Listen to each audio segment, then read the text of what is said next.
it is pretty amazing what's happened over the last 3 years, and I'm kind of glad to be making music and people going out and buying my records. You've created something that's so different for someone your age, really. It's kind of a unique sound, isn't it? I suppose so. Really, all I've ever been interested in is, when I've listened to certain artists when I was younger, certain musicians, and the way they made me feel deep inside, particularly artists from a different generation, older artists. I just kind of wanted to recreate that. I wanted to recreate that feeling. I thought, God, if my music could do 10% of what their music has done to me as a listener, to my own listeners, I would die a happy person. So it's pretty incredible to be making music, yeah. I mean, you're still incredibly young, 21 years old, and you're selling out the biggest arenas in the country. The first question I've got to ask you is the pressure. When all this is going on around you, today we're backstage at a theatre waiting for you to go on and entertain 4,000 people.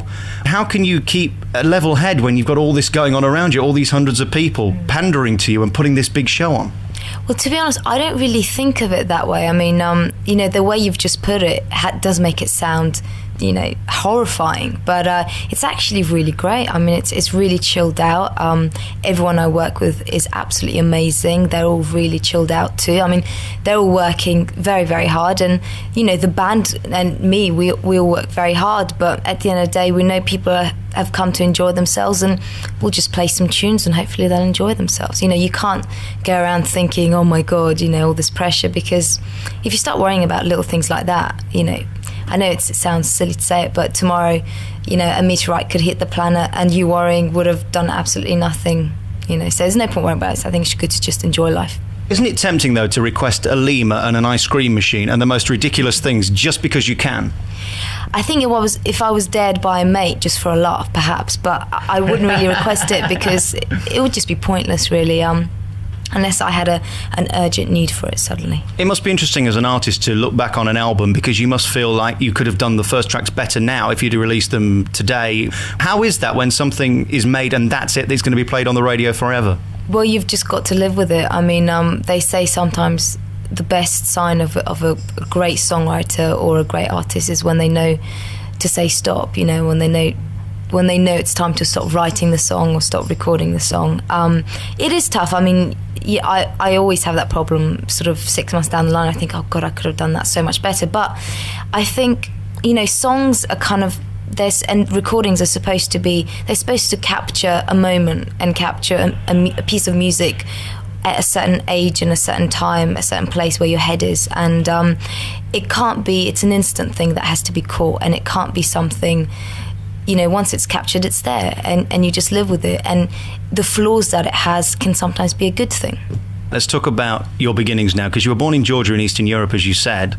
What was life like there for a start? Presumably completely different to life over here, is it? It is. I mean, I was there just towards the end of the Soviet Union, and then during the breakup, and so Georgia's independence, and we had a civil war. It was quite tough. I mean, the quality of life there definitely 10 years ago was nowhere near to what it is like in the West. And I don't know, I think, it was quite hard, but I still had the most amazing childhood there. I mean, I love that country and I'll always go back to it. And, all my friends are still there, all my grandparents are still there.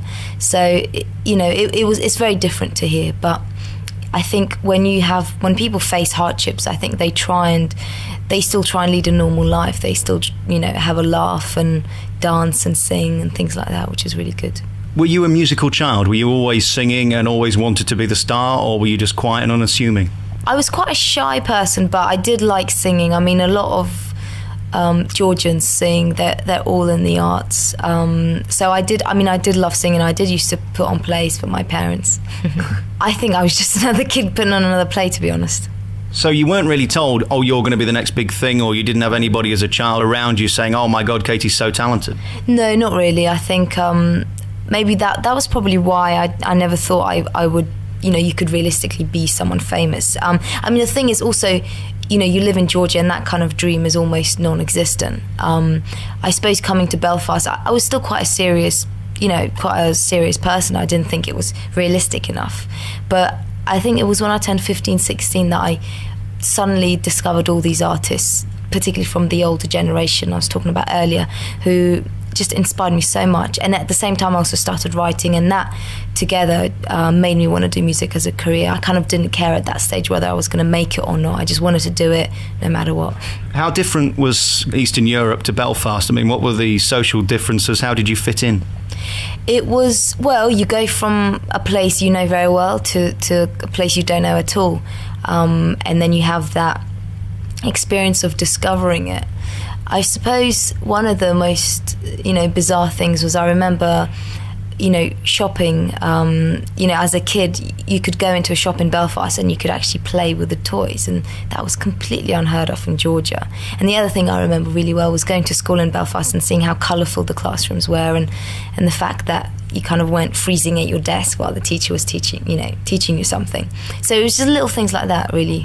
I think at that time in Northern Ireland there wasn't many immigrants, not many people had been there, so they were more sort of curious about where I was from than hostile or anything like that, and because of that I loved Belfast. When did you first discover that you had an ability for music? I think it wasn't actually until I moved to England when I was about 15, 16. I started writing at 15 and started getting into loads of amazing artists, but it wasn't until I went to the Brit School where I studied music, BTEC and A-level. And the good thing about that particular course was that it covered everything in music. So it didn't just cover the fun sort of performing bits, it covered music theory, music history, music technology, music business. And I found that side of it fascinating as well. And I think it was during that, when we were doing gigs, I was just enjoying it and loving it. And I'd worked with quite a few different projects and with various different producers before I met Mike. So, as I was doing that, I was kind of thinking, I like this, and maybe I'm not as bad as I thought I was. What turns you on the most? Is it the writing of the music or the performing of it, or both? I would say definitely both. Writing and singing your own songs is very different to singing other people's songs. And what's interesting is I do find both just as creative as each other, which is quite an odd viewpoint, because a lot of people think, when you write your own songs, that's much more creative than singing someone else's songs. But I think it's so much harder to put a lot of you into someone else's song, that if it's achieved and done well, I think that can be an even greater achievement than writing your own song and singing it, because there's nothing easier than that. You can't get it wrong because it's never been done before. You said earlier the melody came to me. Where do you think it's coming from? God or your creative brain? I mean, how do you come to terms with these melodies just coming in your head? I don't know where it comes from. If I did, I would probably like for it to come a bit more. That's the $1 million question. I don't know. It just, I don't know what to say really. You kind of, you're there 1 minute and the next minute you're singing something, and that's it. Tell me what that feeling's like the first time you switch on the radio and by accident you hear your song. Actually, it can be quite shocking and a bit sort of, you get a bit embarrassed and then you turn it off if you're with someone. But I don't know, it can be quite special. I remember the first time I heard my song on the radio I was in an airport, and I couldn't actually, there's no radio waves in an airport because obviously it screws up with the plane system. And we had to ring up my mum, who was listening to the radio. So she put the mobile up to the radio, and I was hearing it on the phone, on the radio. So that was pretty special. That was pretty cool. How do you deal with your fans? Do you have websites and fan clubs? I mean, how do you deal with it? Different stars deal with it in different ways. Some won't talk to them, some love to talk to them. I think it's important to, if it wasn't for your fans, then you wouldn't be here. And it's important to appreciate that. I think, I love the fact that they've gone out and bought the records. And if I were ever, when I do meet a fan, I feel like, I kind of owe them something. So it's just nice to be like a normal person and chat to them. Your new CD's been a huge success again around the world, and it's very different in sound. What are you? Are you a pop star? It's kind of a bit classical because your voice is so pure, and I just heard you rehearsing less than an hour ago. You never miss a note, and it's kind of that perfect sound. What kind of singer are you, and what kind of sound is your music? I don't know. I suppose I've always found it quite hard to define, but I find if you were to ask me only use one word to describe it, I'd say probably acoustic music, with influences of jazz, blues and folk, and maybe also old pop songs as well. Where do you go from here? Hopefully to many places. I really feel like I'm not yet at where I would like to be. musically speaking, creatively speaking. There's still many more things I need to get better at. I mean, I'm really happy with everything I've done so far, but I need to improve on many things, and hopefully I can do that. Where do you want to be? Well, just to continue making music and to do things that I suppose really challenge myself, both creatively speaking, in terms of singing, in terms of writing songs, in terms of collaborations. So, and in a sense, I do think it's important to kind of just let life take you where it's going to take you. You can't sort of, I'm not one of those people that have planned the next 10 years, day to day. I do think it's important to just have fun and see what happens. Do you intend to stick by this original writing idea opposed to doing covers? Are we ever going to find Katie Melua sings Kate Bush or something like that? Do you know what? You never know. Tomorrow I might wake up and suddenly be inspired to do a Katie Bush cover, So you just never know. You could do maybe a Best of Dusty Springfield or something like that. It'd be marvellous. Listen, it's been a pleasure talking to you, and your success really is unheard of around the world. The numbers speak for themselves. 3 million sold worldwide of your first album, and that really is crazy. I mean, the number of songs being sold on CD now is nothing because of the internet. I mean, that must bother you as well. How do you feel as an artist with people getting stuff off the internet and not paying for it?